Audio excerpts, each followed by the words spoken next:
Jaya Radha Madhava Kunja Bihari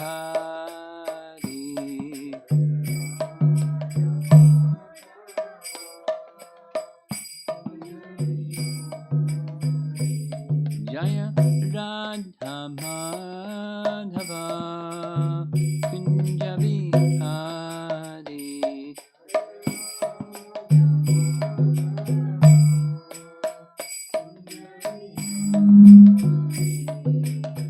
Gopijana Balabha Girivardhari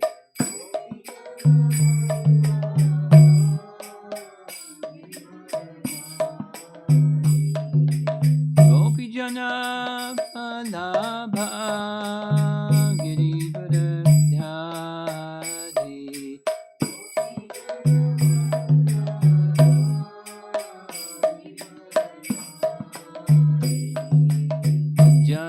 Jasodanandana Brajajanarandana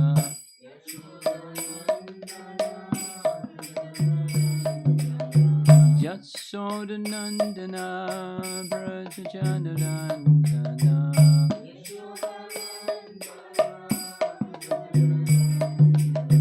Jamuna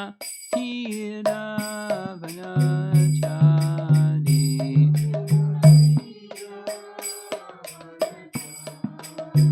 Jamuna Tiravanachari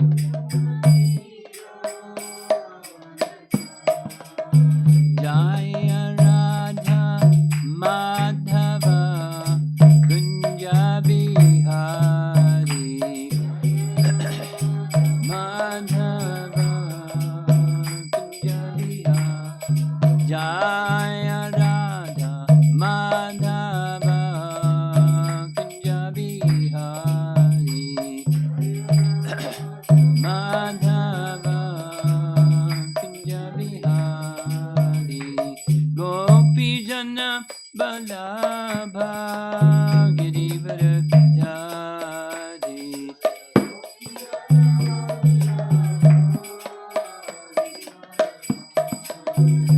Gopijana Balabha Girivardhari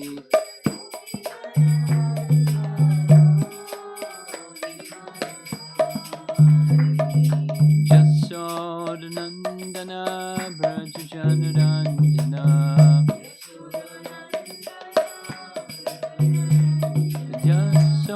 Jasodanandana Brajajanarandana Jamuna Tiravanachari Jamuna Tiravanachari Jaya Radha Madhava Kunja Bihari Madhava Kunja Bihari Jaya Radha Madhava Kunja Bihari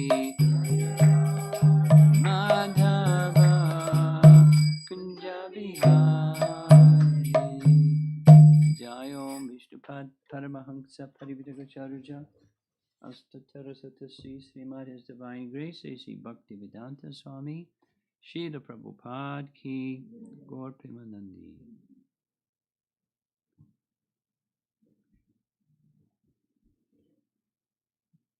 Now, is this Zoom or this is regular YouTube or both or both? Huh? Okay, Facebook and YouTube.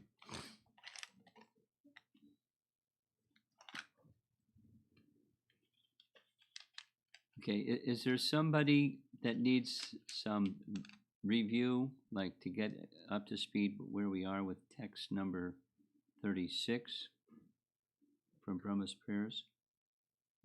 Is everybody familiar with the context? You need a review. Okay.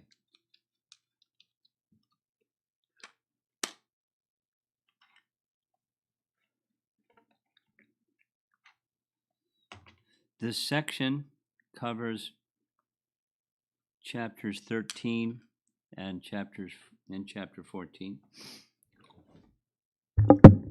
The last chapter of Srimad Bhagavatam that Srila Prabhupada personally translated and made purports for is chapter 13. Starting with 14, it's his disciples, continuing from there.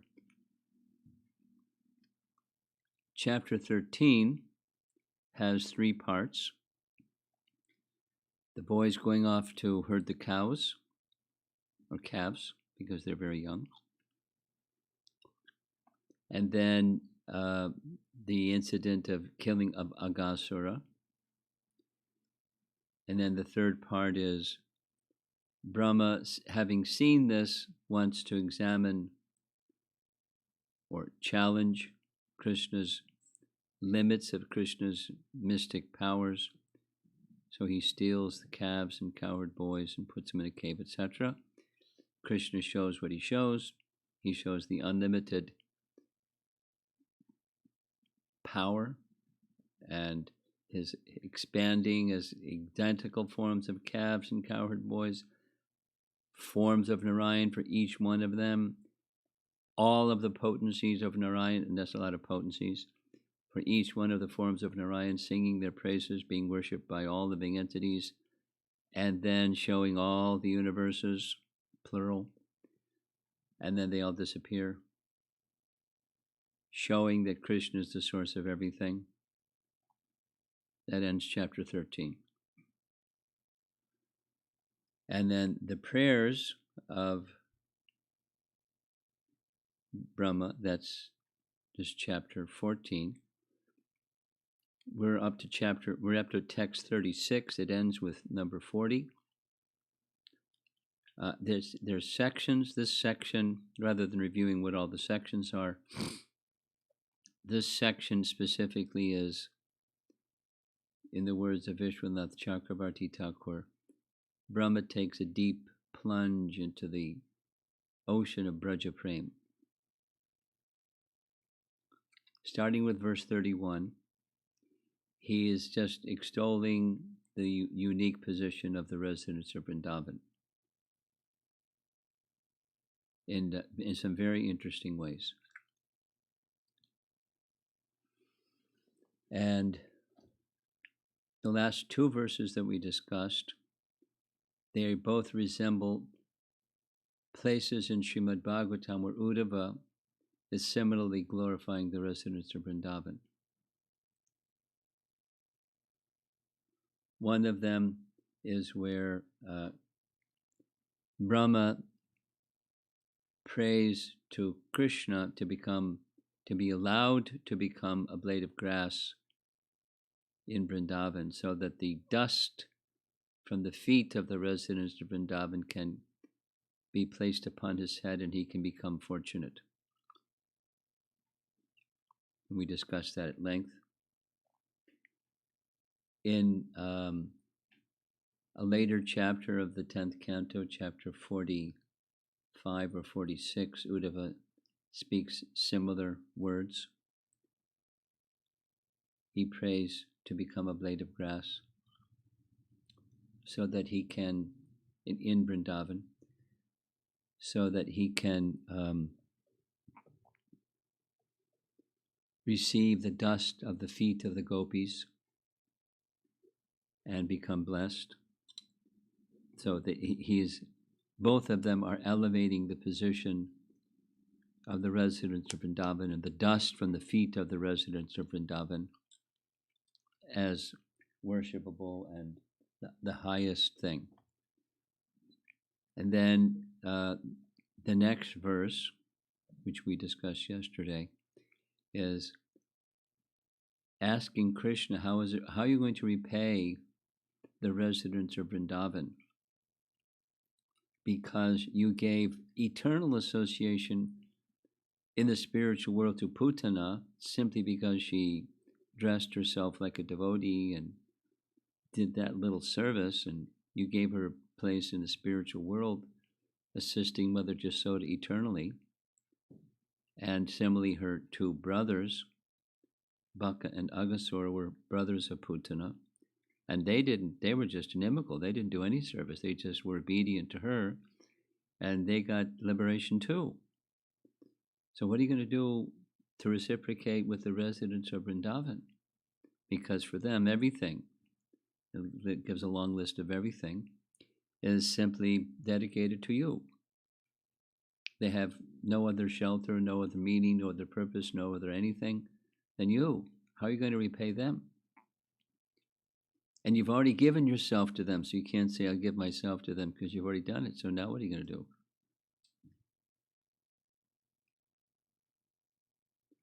And Uddhava says something similar in Canto 3, Chapter 2, speaking to Vidura. Who can be a better master than Krishna? Just see. Putana came to kill him. But because she came like a mother, he accepted that service as mother and gave her a position in the spiritual world as an associate of Mother Jasoda. Who can be a better master?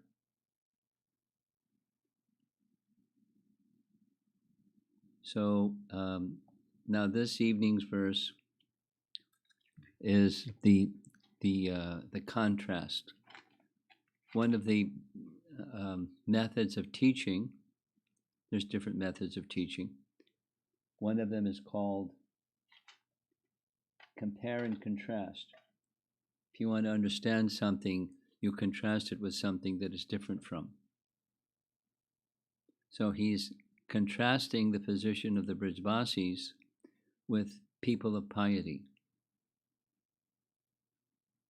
And people of piety, at best, can attain something material.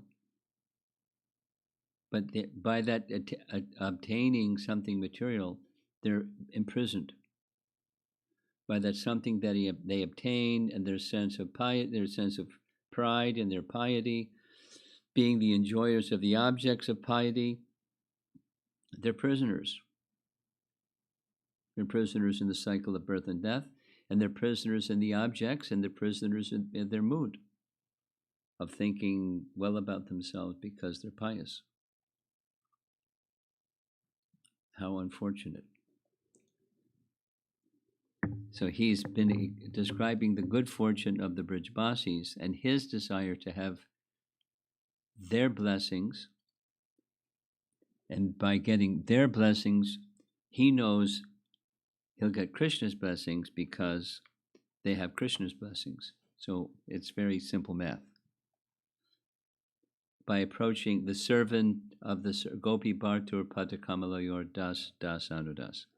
He's just saying the same thing that Lord Chaitanya said, only he's using Sanskrit terms that are different. But the principle is the same. So the verse, I don't know too much about Sanskrit, but I know a couple of things. Sure. But it's got some ring back. So I wasn't moving it closer because it had some ring back. Okay? Okay. So something that I learned about Sanskrit, a small something, is there are these terms yavat and tavat. Yavat and tavat. Whereas, then as a result, such and such. Or it's kind of like a metaphor. As this, so that. Yavat, tavat. So in this verse, there's one yavat and three tavats. Yavat, Krishna, na te jana. Te means your. Those jana, those who don't become your devotee, yavat, as long as they don't become your devotee, then these following things will happen. Tavat, tavat, tavat. So here's the translation. We'll hear from the commentary that sequence spoken of in different ways. My dear Lord Krishna, this is text 36.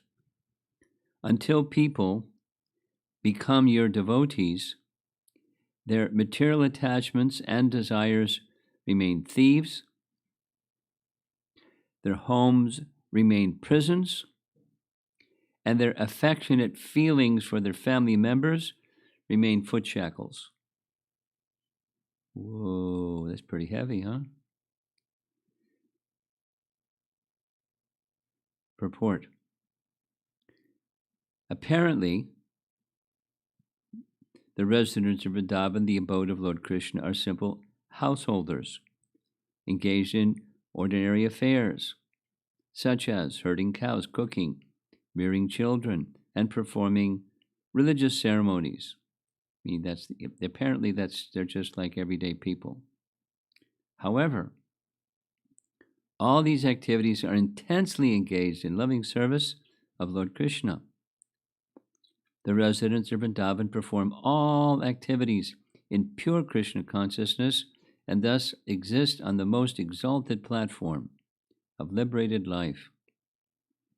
Otherwise, the same activities performed without Krishna consciousness constitute ordinary bondage to the material world. So it's the consciousness behind the activity that's essential, not the activity per se. Thus, one should not misunderstand the exalted position of the residents of Vrindavan, nor should one consider oneself highly religious simply because one performs ordinary domestic affairs very enthusiastically, but without Krishna consciousness. By focusing our passionate attachment on our family and society, we are completely deviated from the progressive path of Krishna consciousness. Conversely, if we engage our family in the loving service of the Lord, our endeavors to maintain our family become part and parcel of our progressive spiritual duties.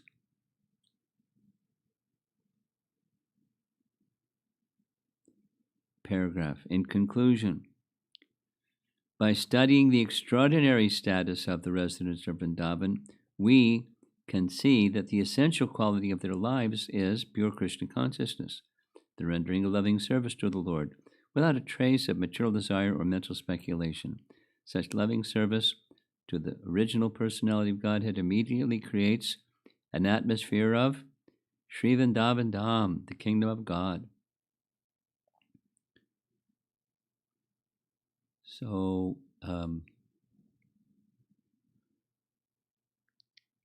this idea that's expressed in this verse, this application principle of the distinction between material and spiritual consciousness, material and spiritual life, is an important distinction. It's mentioned in a few other places. One of them is in Bhagavad Gita, where Arjuna has an idea to become spiritual, and his idea to become spiritual is karma sannyas, give up his activities, go to the forest, become a mendicant, and live peacefully. And Krishna says, no, that's not the path of perfection. The path of perfection is perform your prescribed duty and always think of me. Or one of the earlier verses, we discussed this yesterday evening, text 3, or prayer number 3 from this chapter, is also Brahma's idea. Stane statak, stay in your position, perform your duties from your position. And instead of saying, the language of Bhagavad Gita is Mam Anusmara Yujyacha. Mam Anusmara, always think of me. Yujyacha. Yujya means fighting. In his case, it's his duty. Perform your prescribed duty and always think of me. So, stane statak, stay in your position. Whatever it is, your psychophysical nature, you do that. under the codes of the Vedas, do it in theistic conduct way, and abandon the tendency, the liking to speculate about truth. Instead, take to the hearing process. Hear from qualified persons and dedicate your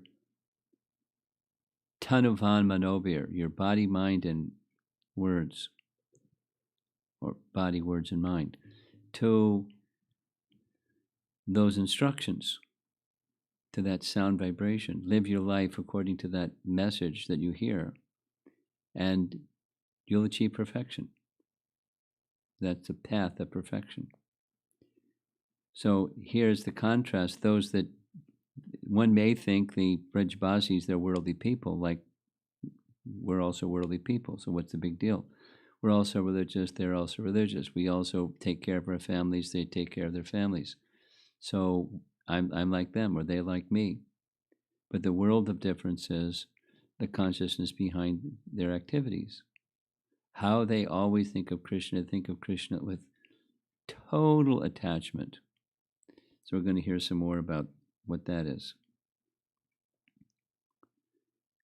Vishwanath Chakravarti Thakur's commentary, Brahma speaks to Krishna. The sannyasis will object that the inhabitants of Braja are fallen in the net of material life in the form of attachment to sons and wife. However, what to speak of the householders of Braja, even your ordinary devotees in other places are superior to the sannyasis. Attachment and aversion are great thieves because they steal the great treasure of great bliss from the soul. The souls are bound up in the prison of household life so that they cannot criticize the Supreme Lord after having lost their wealth. As long as people do not get the mercy of your devotees and become your followers, they remain in that position. When they become your devotees, they develop attachment for bhakti and aversion to things obstructing bhakti. They become absorbed in you. These thieves, what's that? Attraction and repulsion. It's a Bhagavad Gita verse. Raga Dvesha. Raga Dvesha. So raga is the word that's used in the verse. Attraction and repulsion. These thieves, attraction and repulsion, expecting to grasp the great treasure of unlimited knowledge and bliss when they become fixed in you, give up their bad qualities and instead do good service to others. The house, which was a prison, by performance of pious and impious activities, binding them up, becomes a means of attaining the eternal Dham through activities of serving you and singing your glories. When the jiva becomes the devotee of Krishna, then the bewilderment, or moha, from objects formerly wife and sons becomes causes of the expression of prema. How can the sannyasis compare to this? My son Sanat Kumar has said the following to show the inferiority of such people and the superiority of the devotee. He's quoting a verse from Canto 4, chapter 22. The ocean of nescience, which is a translation. The ocean of nescience is very difficult to cross because it is infested with many dangerous sharks. Although those who are non-devotees undergo severe austerities and penances to cross that ocean, we recommend that you simply take shelter of the lotus feet of the Lord, which are like boats for crossing the ocean. Although the ocean is difficult to cross, by taking shelter of his lotus feet, you will overcome all dangers. And, this is Brahma continuing, The inhabitants of Braja have even thousands of times much greater prema than these Grihastha devotees. Though you are Purna Brahman, you show yourself as dependent upon these devotees by taking the form of their son. Unquote. So it's the compare and contrast. The exalted position of the Brijvasis, the unfortunate position of those that are minus that attachment to Krishna. And they're attached to temporary things. Attraction, aversion, attraction, repulsion. That's the mind platform that is minus the mind being attached to Krishna. Process is simple.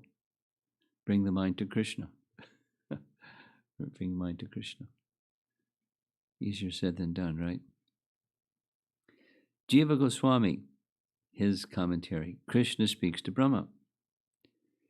If their glory is that they give everything to me, then you should go home and do the same thing. Brahma replies, let it be so. By dedicating themselves fully to you, they are greater than Atmaramas. But it is difficult for people like me to surrender to you. With this intention, he speaks this verse. The meaning is this. Raga refers to attraction to objects. Adayaha means that by attaining or not obtaining objects of attraction, one experiences joy and sorrow. The house is such an object. Moha means lack of discrimination because of attachment to objects. Thus, raga is mentioned first, since all the other items depend on it as a source. You, as the Atma, are the natural and ultimate shelter of attraction, raga, for the soul, having within it unconditional prema. This attraction, by not taking shelter of Krishna, wanders around and takes away the ingredients of your worship, standing for auspicious desires like a thief.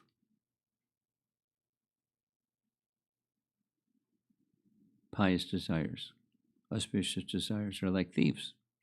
It steals the natural joy of the soul. Its followers, such as moha, are the same. The house then transforms into a prison to give the remaining punishment, since it gives intelligence opposite to surrender to your feet. Moha, taking on a special name and nature by the false intelligence, becomes shackles for the feet. Even though the prison house is destroyed, because raga and other products still remain, that is, because of inability to surrender to you, the chains remain. As long as these people are not accepted by you, they will remain in this condition. When they are accepted by you, they will attain you, who are the shelter of real raga. Those material qualities then cease to take shelter of the self. Spontaneously, the faults disappear. The person becomes attracted to attaining Krishna. And then he quotes a verse from Vishnu Purana. Unintelligent persons have unflinching affection for the objects of sense gratification. Similarly, may I always remember you, so that the same attachment applied to you never leaves my heart. Unquote.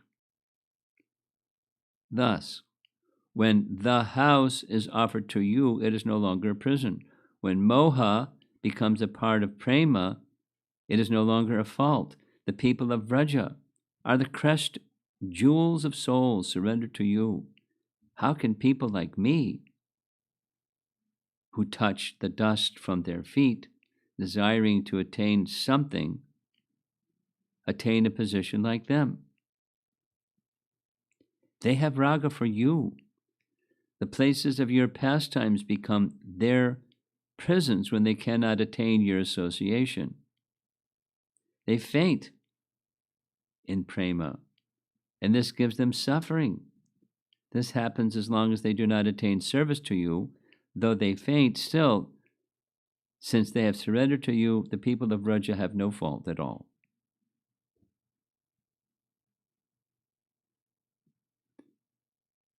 The idea is different ways it's expressed. The way of spontaneous devotion looks the opposite of what it is sometimes. Like people go around fainting, there's something medically wrong with them. But the residents of Vrindavan aren't fainting because of something material, either medical or, at a big loss of something. So the photograph of a man, the father of 5 children at once are called what? Quintuple? Not quin is 4. Anyway, the nurse showed in her arms 2 nurses, 5 children. He fainted. It's different when the residents of Vrindavan faint by not obtaining or attaining Krishna. Then it's no fault. It's their glory. Sanatan Goswami writes, Adayaha means anger and other emotions. The anger of the devotees, however, becomes a part of bhakti. By scolding the fools, the devotees lead them to deliverance. O Krishna, directly, the Supreme Lord. If the properties of non-devotees are for themselves, how is their attachment for enjoying matter, their welcoming guests, and showing affection to each other viewed? It is not to be seen as belonging to you, O Krishna, who gives complete bliss. Only to that extent do they offer respect to you. That is, by piety, and it benefits their material. Pious people will do good things with the expectation that they're going to get some pious results. Generally, that's the feature of the mode of goodness. There's happiness with the mode of goodness. People enjoy being religious and charitable and so forth. And it's good. Certainly better than passion and ignorance. But it's still binding. It's not the same as activities done without any expectation of result and return. And then instead the activity is dedicated to Krishna. That's just karma yoga. So it's a different position. Mine is Krishna consciousness. That's the point. Attachment becomes a thief, which by its nature steals the gems of discrimination, determination, and other good qualities. Adayaha indicates that on attaining this, one develops anger, etc. The house and the conduct of a householder cause suffering by restriction like a prison. Mutual affection, moha, causes a lack of independence like shackles on the feet. The meaning is this: devotees nourish their bhakti by attachment to things that they offer to the Lord. They spread bhakti by anger at persons engaged in not serving the Lord. As householders, they show compassion for all beings by serving the devotees. By this, they will not, but this will not happen until they become devotees.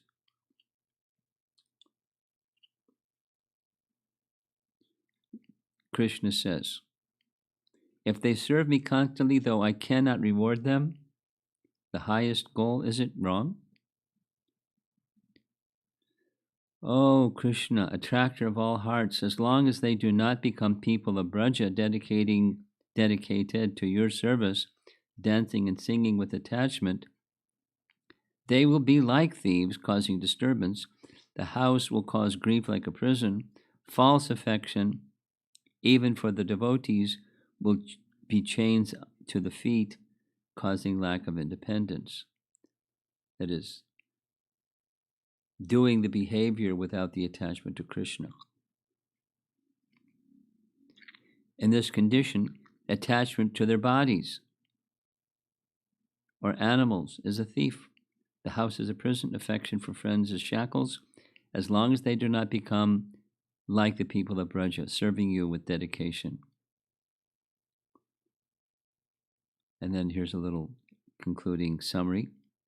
This is Jiva Goswami's from his commentary on the 10th canto, this particular verse. O Krishna, until people become your devotees, their material attachments and desires remain thieves. Their homes remain prisons, and their affectionate feelings for their family members remain foot shackles. So that's, worldly people aren't going to want to continue reading when they read stuff like this, because it's like, whoa, you people are fanatics or something like that.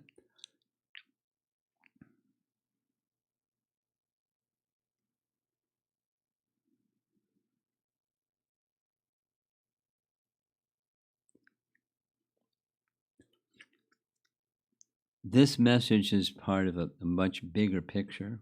And the bigger picture, Brahma himself, he has children. He has a wife. He has more than one home, and so forth. He has more than one function. He has a lot of responsibility, and he's considering all of that when seeing the position of the Brijvasis. His attachment, whatever degree there is attachment in Brahma, for those things has slackened, wishing the mercy of the residents of Vrindavan. It's the exalted nature of Krishna. That's the first part. It's unlimited opulences, and then the exalted nature of the devotees of Braja. That he's well acquainted with elevated devotees. He's on top of even all the demigods in the heavenly realm. He's topmost being, but way above him is this love of the residents of Vrindavan. So it's this is now a negative. If that attachment to Krishna isn't achieved, then attachment is going to take another form. The attachment is attachment to the temporary, and the attachment to the temporary act like thieves. Specifically, stealing that higher bliss, that higher happiness, the higher consciousness. You say it differently. One cannot make progress, or progress in spiritual life is slowed down or inhibited by attachment to the temporary. And the solution of attachment to the temporary is not just throw it out, trash it, call it a bad name, renounce the world, walk away, go to the mountains, or everything is false by just philosophy, jagat mithya, just call it a bad name, and now you're okay.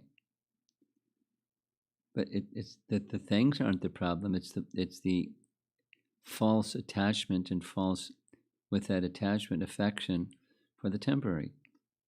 That means trying to be the enjoyer of the temporary. That's the problem.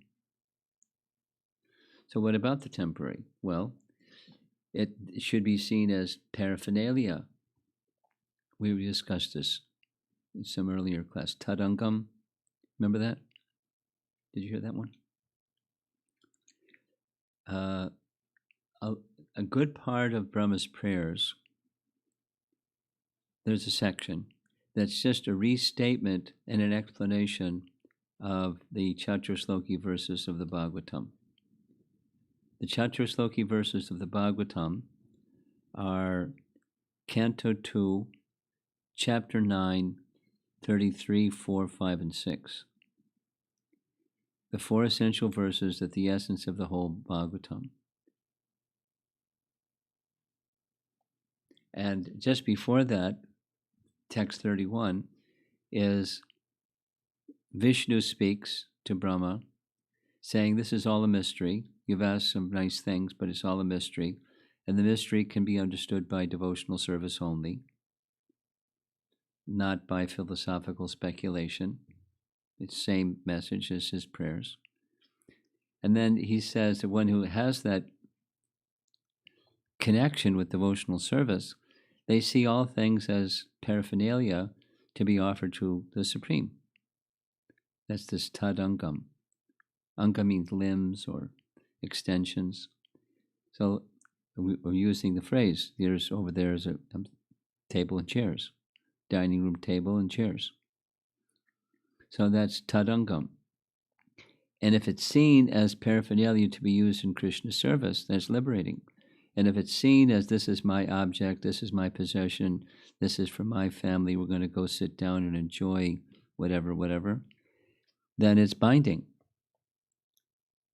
It's bewildering.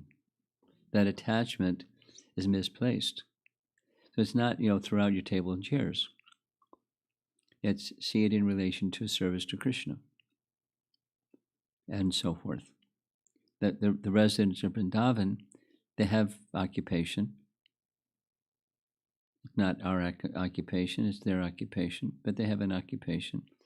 They have family, they have children, they have homes, they have paraphernalia.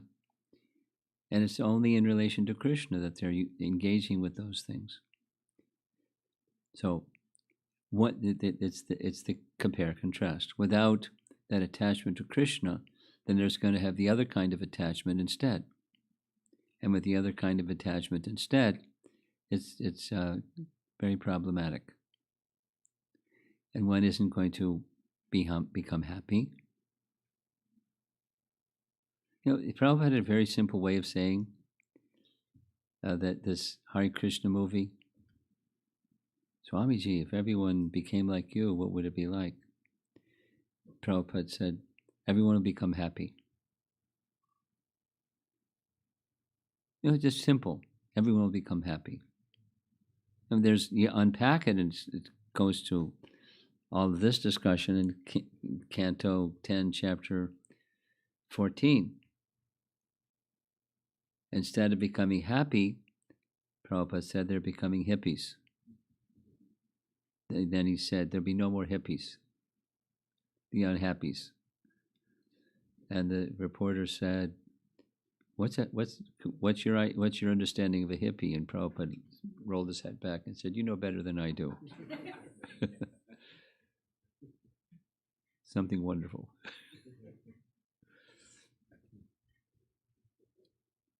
Something astounding or something like that.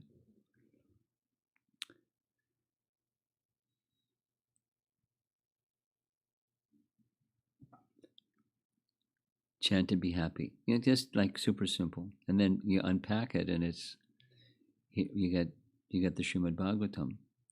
Why are people unhappy? Because their natural consciousness is covered. Their blissful prema is covered. And what covers the blissful prema? It's this attachment to the temporary. Attachment to being the enjoyer of the temporary. And how do you get to transfer that attachment to the attachment to Krishna? By the mercy of those who are attached to Krishna. He wants that attachment to the resident of Vrindavan. It's been pointed out. He's not asking, please grant me birth in my next life a resident of Vrindavan. He could. He has appreciation for them. Why not ask for that? Well, he doesn't feel himself qualified, but it's also a little clever. You're their object of attachment. I don't have the qualification. If I get their mercy, the dust of their feet, I'll get that qualification, and I'll become dear to you naturally, and you'll become dear to me naturally. So it's the servant of the servant.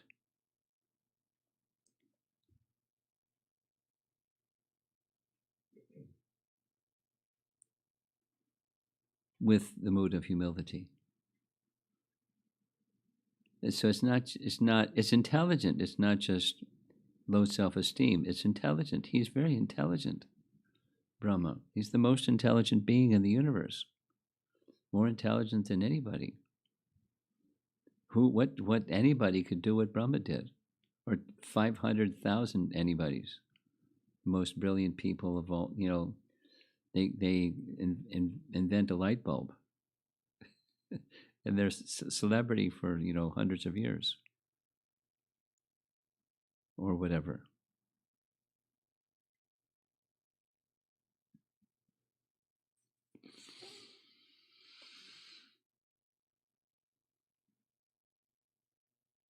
It's most intelligent.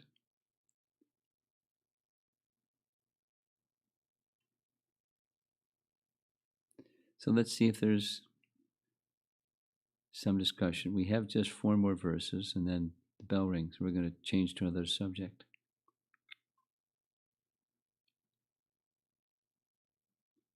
You have something? Do you have a microphone?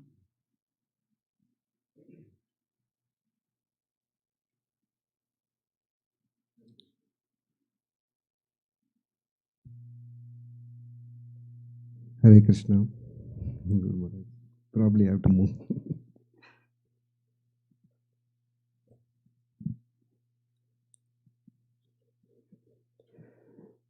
Guru Maharaj, Jiva Goswami's commentary on the shloka, he says, Brahmaji says that it is difficult for, even Brahmaji to surrender to Krishna, like the Vrajavasis. And so we hear this statement that even it is difficult for Lord Brahma. And on the other side, we hear when we read Chaitanya Charitamrita that the servants of Srivas Thakur, Chaitanya Mahaprabhu, calls and says, call all the servants, and even if there is an animal in your house, I'll shower today all my mercy to them. How can we understand? Lord Chaitanya's Namo Mahavadanaya. That's how we understand. Krishna required surrender to me. Chaitanya Mahaprabhu didn't require that. So I feel inspired to become a servant of such a servant, and life is easier then. Yeah.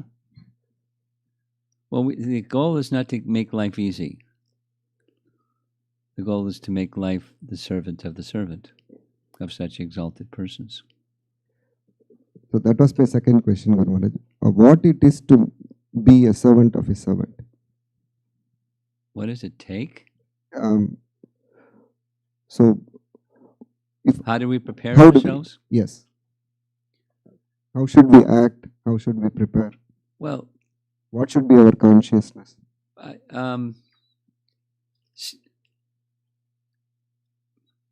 Study the life of our founder Charya. He was doing so in real time, and obstacles and sacrifice and selfless service, etc. Everything about his life is that.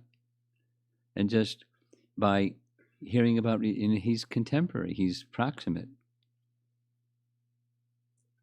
And by hearing about and remembering and glorifying, and it's very inspiring. It elevates consciousness to that position. And that includes everything, read his books and follow his instructions and so forth. That's how we prepare ourselves. From the most unqualified. meaning, the persons that were Prabhupada's audience.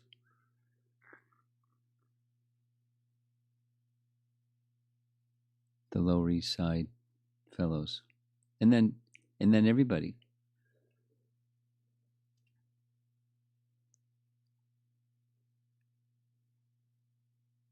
Anything back there? No? You have something? Online? Do we have some online questions? Question from Sri Radhika Mataji. You said that our process is simple. We just have to bring our mind to Krishna. It's very difficult to unlearn bad habits. It's worse than starting from scratch. After so many years of having fed the distracted mind during chanting, it's very difficult to unlearn this habit. Please help. Abhyasa yoga yuktena. Just wait. It's the potency is there in the instructions, and one takes the instructions and has the potency. So we just keep practicing and practicing because the potency is there. And practice with faith and keep practicing in good association and keep practicing however long it takes. That's my answer to that. It's not easy, but it's the potency is there.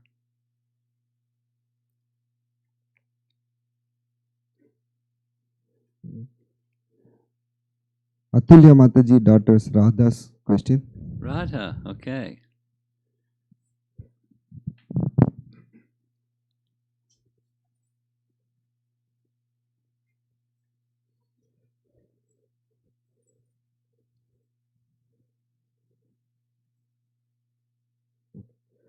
I read that this is an unrelated question to today's class. I read that if we kill even an insect, then we go to hell. But we sometimes have to kill mosquitoes, wasps, and other insects which harm us. Do we go to hell for that? Well, I don't know if you kill a mosquito, you go to hell. I don't know where she came across that. We're not. It's not that we go to hell. Here's Prabhupada's statement about mosquitoes. This is a story from Hari Sori. Sometimes Prabhupada would stay in places where there were mosquitoes. So one of the procedures that he, as his servant, would do would set up his mosquito net.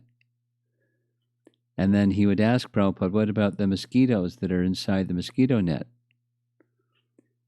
And then he said, if they attack their aggressors, you can kill them. And otherwise you swish them away. So he didn't approve of killing mosquitoes unless they attack. That's, so wasps, there are ways of shooing a wasp away, but if the wasp attacks, he's an aggressor. There was, I was staying in the sannyas quarters in Houston. They have a house, looks like the other houses, but it's the sannyas quarters and the pujari's quarters and Radha Krishna's quarters, the resident brahmachari there. So just above the entrance to the doorway to go into the sannyas quarters, there was a beehive. They had built, it was dripping honey. From you, it's just like, above the doorway, there was like a little ledge. And there was this dripping, and so that the bees would go mad. There were hundreds and hundreds and hundreds of bees. So they tried this and tried that, but it was underneath the wood.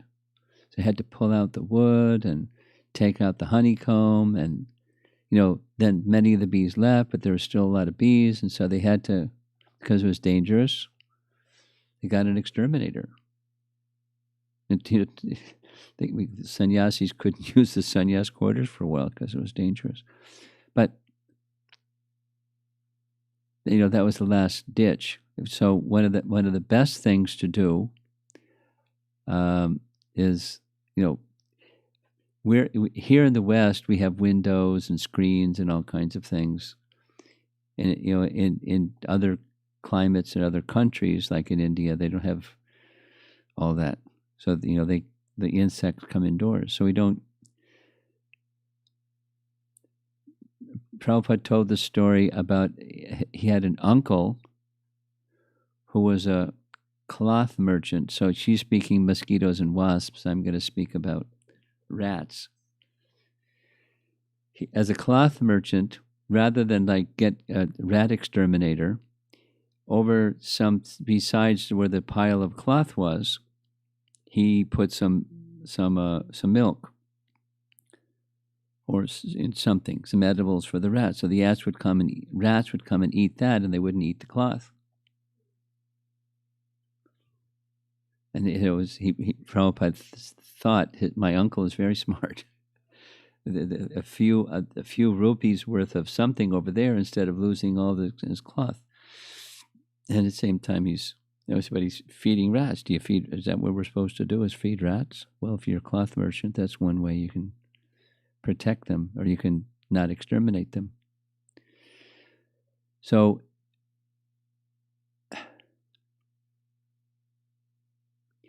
the short answer to your question is no, you don't go to hell if you kill a mosquito, but don't kill mosquitoes wantonly. If they attack, that's another thing. Okay? You have something? Mosquitoes? In India, I see that they have a bat, mosquito bat.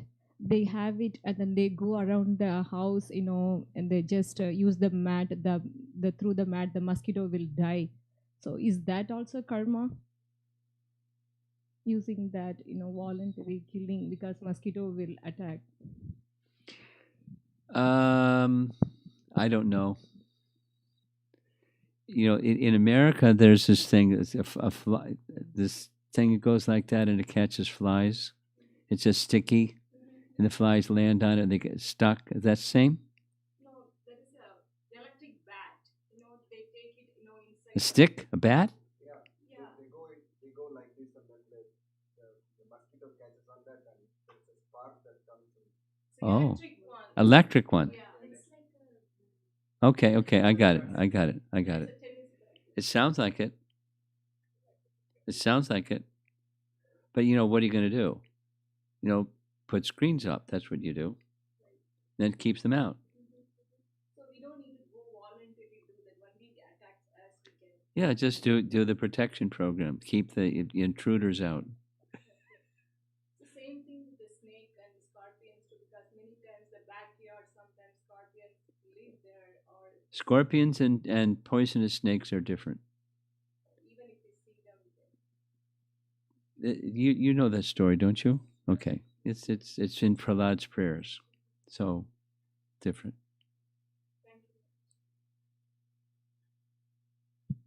Maharaj, online questions.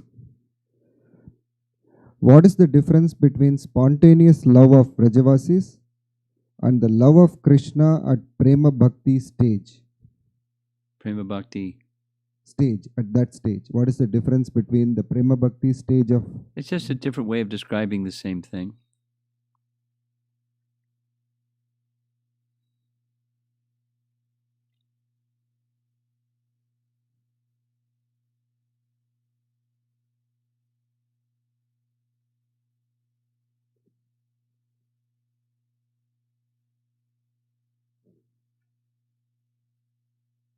Checking in multiple places.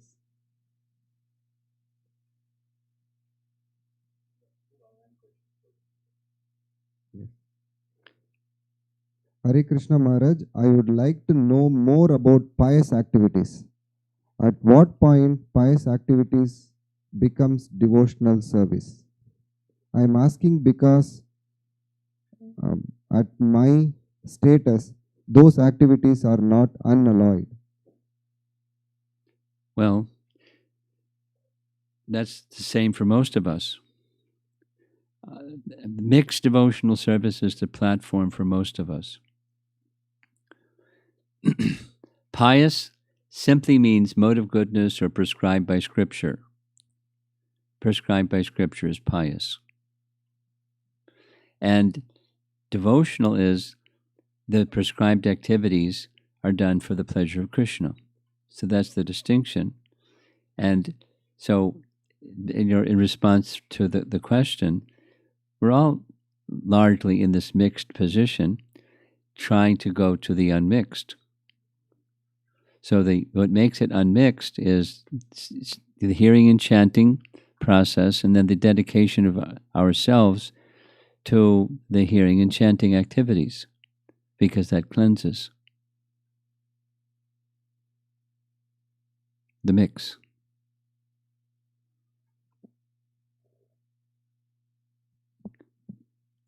His phone is not responding nicely.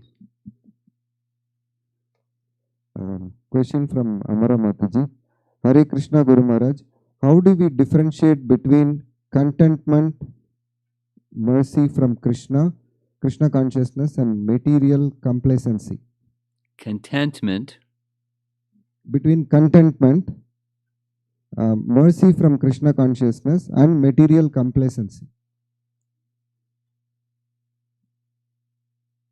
That's a very unusual question. I'm not sure.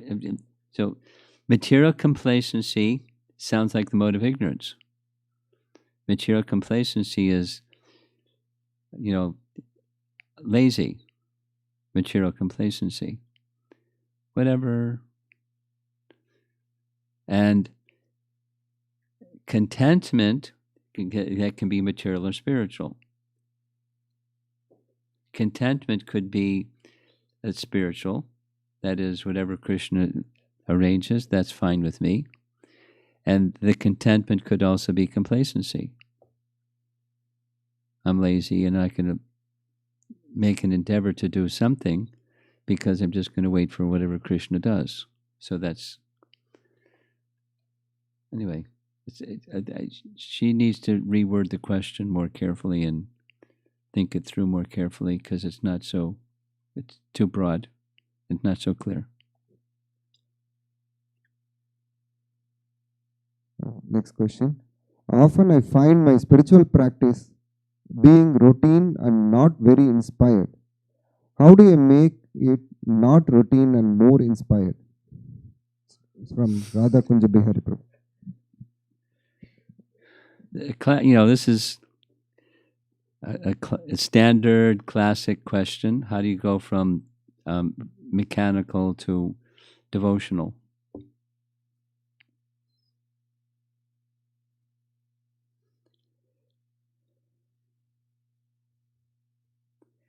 Prabhupada's expression is that initially we do things simply because we're instructed to do so.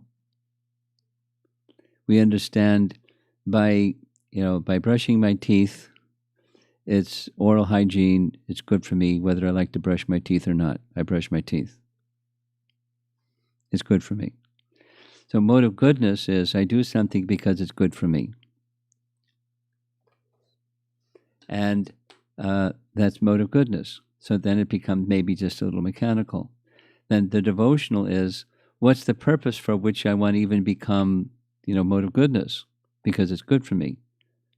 Like, why is it good for me? What's good about it? The inquisitive spirit takes one through contact with Scripture. The real goal is to please Krishna, offer things that are beneficial for the pleasure of Krishna. So how to move from mechanical to devotional is exercise your devotional muscle. 15 of those and 20 of those and 10 of those. Do your devotional spiritual therapy instead of physical therapy, and just practice. This is similar to this Sri Radhika's question. By practice. Let me do this. So let's say in the course of this devotee's day, he may do something, he may do so many somethings. So take one of those somethings take one of those somethings and make a very conscious effort every day. This particular thing, I'm going to brush my teeth for Krishna, or I'm going to, make the offering after I've cooked. I'm going to make the offering with as much purity and clarity of consciousness as I can. Do one thing with maximum consciousness, or I'm going to, something. Start with chanting, with feeling. Chant with the feeling of I'm with Krishna. Krishna's kindly come to me. Let me be with Krishna in my attentiveness to Krishna, etc. You just cultivate the devotional dimension of what you do, and it becomes cleansed and strengthened. And it may take some time because we're very materially covered, not just this lifetime. That's it. More questions. This this is from Veda. Is there any mention of modern technology in the Srimad Bhagavatam? No. I believe. No, yesterday. Yesterday was Veda's birthday. She turned 13. She's now a happy teenager. Huh? She's their parents are happy too. Go ahead. This is another question from Amara Mataji. Contents of Shastra are very happily overwhelming. Are happily what? Overwhelming. Overwhelming. Yes. I wish to share a lot, but feel short of capacity. How can I share these gems? At your capacity you share, and your capacity will grow. That's how it works.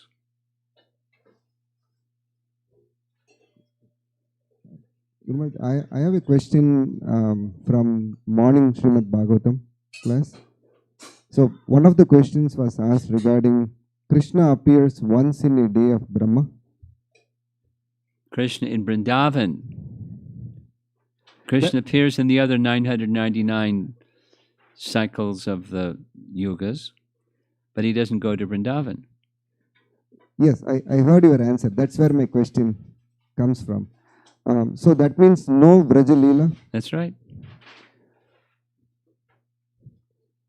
No Rasa dance, nothing. That's right.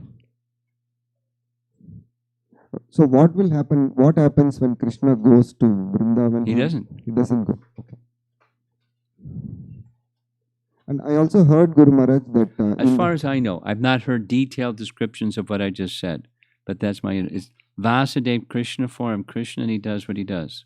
He kills the demons and protects the devotees and doesn't go to Vrindavan. And that is why the Hare Krishna Mahamantra in this Kali Yuga is very auspicious and very... Well, it not only why in this particular one because Krishna just appeared. It's very auspicious because it's for the Kali Yuga. Not only this particular one. The one that Krishna went to Vrindavan. It's very auspicious for Kali Yuga. For every Kali Yuga? Oh, gosh. The reason I'm asking is... I'd like to know what the reason is for your asking. Yes. Because I heard that the Hare Krishna Mahamantra is given... The potency of the Hare Krishna Mahamantra only is available in this Kali Yuga because Lord Chaitanya... I never heard that. It's Kali Sanartan Upanishad. It's not this Yuga cycle Upanishad. It's a Upanishad.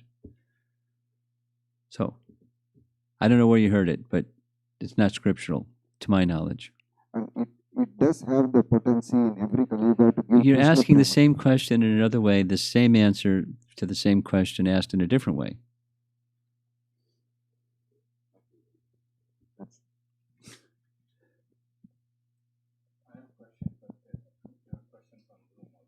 Okay, fine. Adam, can you unmute yourself and ask a question?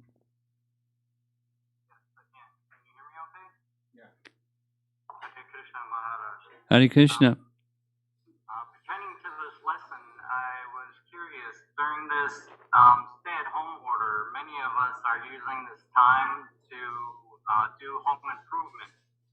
And during your lesson, I could only think of that kind of means that I'm strengthening my prison walls as only being a new devotee and not very Krishna consciousness. And I was curious if you could maybe tell us how we could better offer our homes to Krishna. How you can better offer your home to Krishna during coronavirus or all the time? All the time, but especially for newcomers such as myself to Krishna consciousness. So let me say back what I'm thinking you're asking. I'm a newcomer, and I heard about this dedication of one's home to Krishna. Can you give me some understanding of how a newcomer can dedicate their home to Krishna? That's your question? Yes. And how you can then share that with other people that you're interacting with, I guess. Yes? Okay.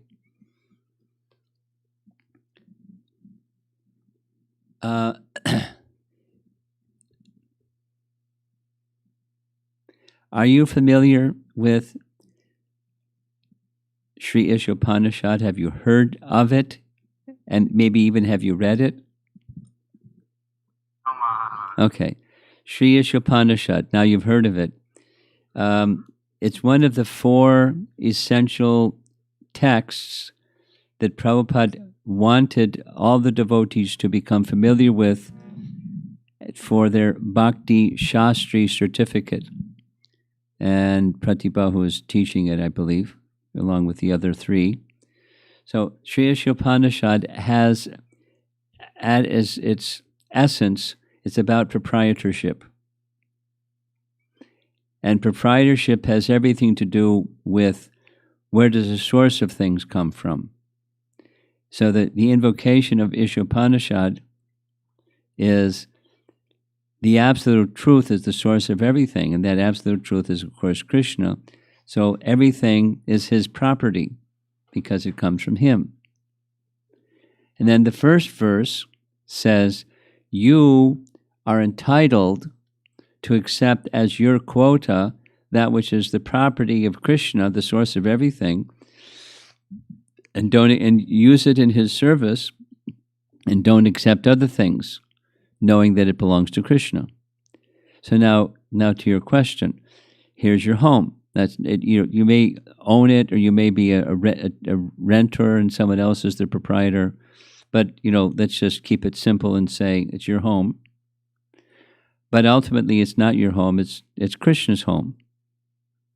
And because it's Krishna's home, then you see it that way. Just like I was, using this example of the dining room table, looking across the room. There's a table and chairs. And, most homes have a dining room table, in America at least, with table and chairs. So that's household paraphernalia that's in the home. So, it's objects and the home, propriety-wise, it belongs to Krishna. You may say, or the family that owns the house may say, wait a minute, that's my table. That's my cooking pots. It's my, mine. And then the spiritual conception is, no, you're utilizing it for some period of time, but it wasn't yours, and there's going to be time when it's taken from you also. So it's not yours. Even if you own a house and you have a deed that has your name on the deed, you're going to expire, and it's going to become somebody else's house, and ultimately the house belongs to Krishna. So if with the proprietorship concept, that's why I'm mentioning Ishopanishad. With the proprietorship concept, it's not mine. So if it's not mine, whose is it? And it's Krishna's, then let me use it with that sense, because it's Krishna's. So you dedicate things, that's this tadangam phrase that we refer to, that's paraphernalia. The house is paraphernalia that's to be used in Krishna service. And then it serves to be liberating. So how to is you see the things as Krishna's property, and then you're contemplating how is it best used in service to Krishna. And then fill in the blank, because we all have different natures. Someone may put in their house musical instruments. Someone may put in their house paintings of Krishna or pictures or something. Someone may, whatever, different people have different likings. So according to your liking, you engage yourself with Krishna's house, and you invite people to come and hear Krishna's message and take Krishna prasadam and things like that. You use your house as a angam, as paraphernalia, to be used in service to Krishna, each of us according to our nature. And you can find others, devotees, who you like the way that they utilize things in Krishna's service, and you just model things after that person. Learn from that person, or even how to customize according to your nature, utilizing things in service to Krishna.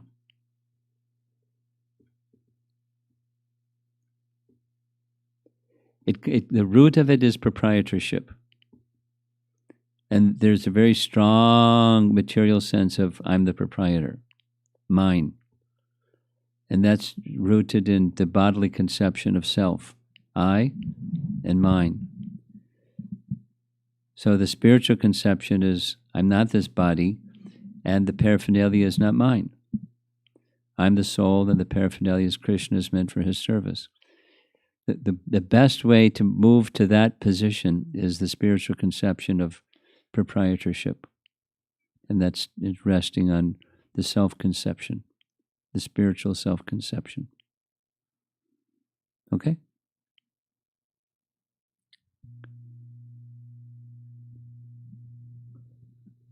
Maharaj, there's another question from Ashish Prabhu. Hare Krishna Maharaj, what should be the object of focus in chanting? Some say focus on lotus feet, some say on hearing the chant. What is the recommendation for focusing? It's very clear. Sound. Now, Rupa Goswami teaches us the name has feet. I'll say it again. The name has form, and the form has feet. But if you can't, you start with the sound. Be attentive to the sound. And then you'll have a deeper sense of the sound has form, which also has feet. But that that's a elevated state. Just focus on the sound. Hearing the sound with desire to be in service to Krishna through that medium of the sound of his name.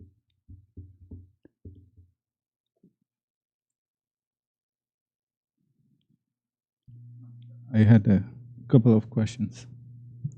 Okay, go ahead.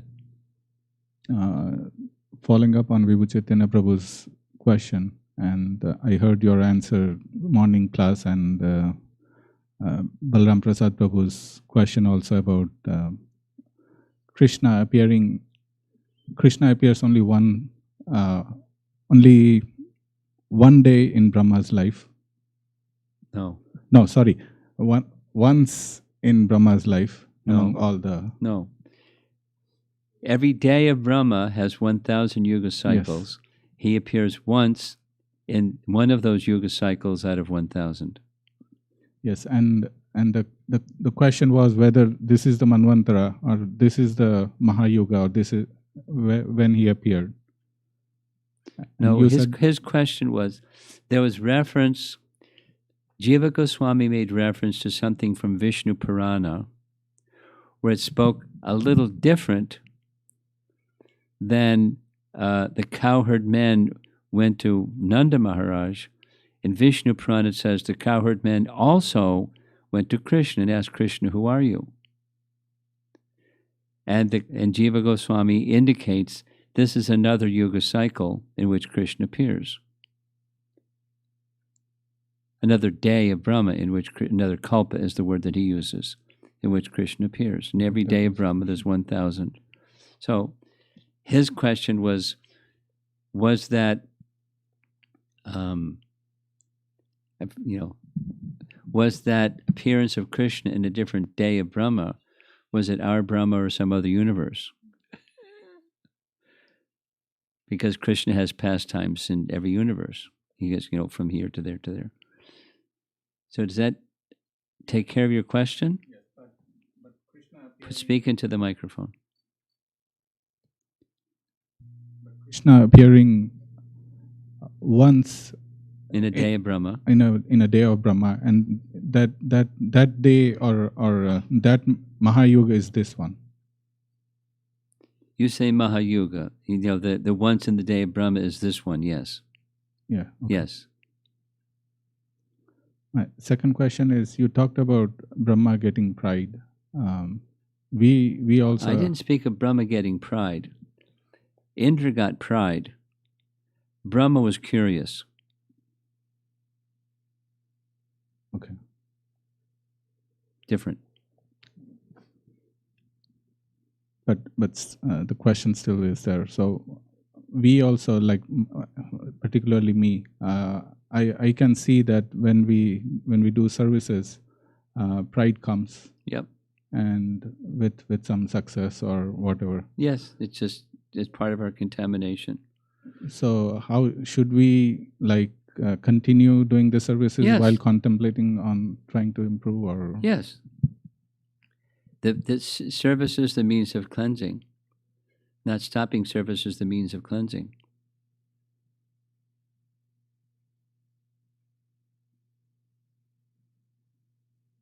We may want to take a pause and do a reset on the purity part, and then resume the service or something. We're not like cavalier, or we leave the janitorial service up to Krishna and I'll just keep doing my service. But we're cautious. We guard against such things. And there may be different ways of guarding against such things, but it's not just stopping service. Okay? In the back. He has a question in the back. You've been very patient. Okay, my question is when we do chanting. When we do chanting. Yeah. We focus on Krishna, or lotus feet of Krishna. When we are doing, does it come under Yoga Maya? Well, you say lotus feet. You're going back to the previous question. Okay, when we focus on Krishna. Yeah, so focus on the mantra. Okay. Yeah, focusing on the mantra. Yeah. Will it come under Yoga Maya? Yeah, of course. So, would that be the path, to be in the transcendental consciousness? Yes, exactly. You got it. Keep going. Okay. So it is also as a Maya, right? But it's Yoga Maya. We take your pick. Yoga Maya or Mahamaya. There isn't a third position. Okay. We're under Krishna's energy. So will it advance to Maya Krishna? means his energy. There's Yoga Maya and there's Mahamaya. Which is your preference?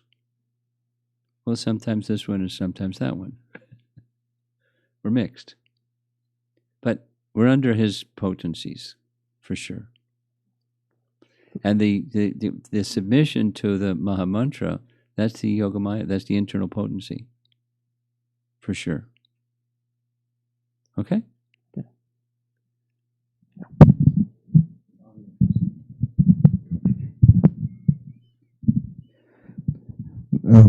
Two more questions.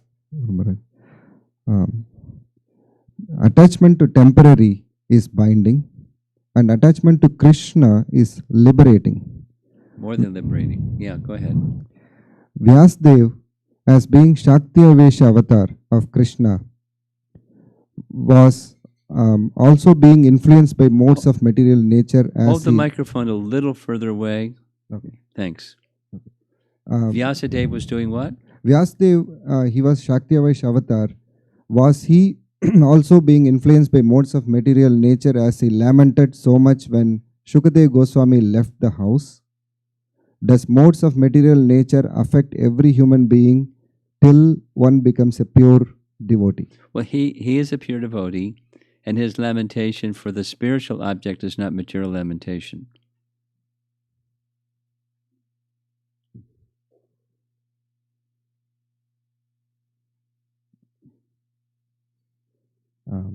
It's the last question I have, Maharaj.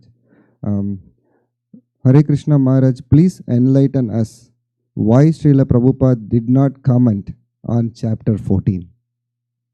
He left his body in chapter 13.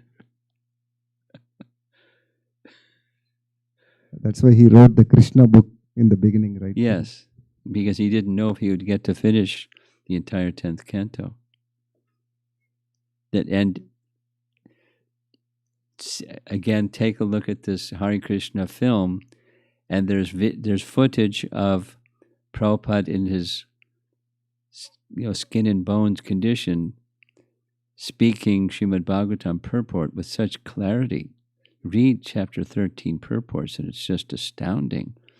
You look at the purport and look at that video footage of Prabhupada's condition, it doesn't match. He's on another platform, clearly. Who knows how much pain, etc. I mean, what's it going to be like when we're ready to give up our body? How much clarity are we going to have? Whew. Okay. Anything up there in the stairway? Do you have something? My questions are very basic questions. That's okay. In this journey of Krishna consciousness, I am at a stage where I want to come out of fear Fear. Okay. and move to faith. Move to? Faith. Develop faith. Faith. Faith. And at times I feel that I'm holding on to the tree and I'm saying it's not letting me go. And that's a roadblock. How I understand that I need to focus on my chanting, which is the base, Good. and also read scriptures. Yes. But somehow, when it comes to reading scriptures, I have some blockages. But by Krishna mercy, now that I'm getting some association of devotees, and when I'm working with them, then reading scriptures becomes easy for me. And now when I'm working with these devotees or newcomers, and I'm discussing these then I feel that I am still working on this fear area. I'm still holding on That's to okay. and how can I tell them? You don't tell them. You be honest. You're not, I'm up here, you're down there, but really I'm not up there. So don't do that. You can, quite honestly say what you're just saying now. And they'll go, wow, she's honest. I mean, you can speak the philosophy without confessing your inadequacies every time, but you don't take the posture of I'm up there. I'm in the process of becoming also. I have some areas where I'm also stuck, but I have faith. This is in the process, and the process explains like this. This is how it works. And I'm still working on it. I'm not there yet. I'm still working on it. You don't have to go into detail because that's not going to, help them go the next step. But don't, present yourself as if you're beyond where you are. I'm a whatever you want to say, however you want to express it. Don't position yourself as if you're beyond where you are. The roadblock that comes, Maharaj, is when I am honest and when I tell that I am still in probably pre-KG of this Krishna conscious journey. And then sometimes people don't take me seriously. So that's another problem. Well, that's their choice. You don't have to do the true confession thing. Just don't posture yourself as you're beyond where you are. That's all. And if they're going to say, "Oh, well, then I don't have to listen to you because I want somebody that's an Uttamadhikari," well, okay, that's not me. I'm also becoming, and that's honest. Thank you. I know Maharaj. I know where the areas are that I need to work on, and I'm working on them, and I'm not there yet. But here's what the teaching says, and I have faith in it. That's honest. And if people say, "Well, forget you, because you're not there yet," you smile and say, "Yeah, I'm not there yet." Thank you, Maharaj.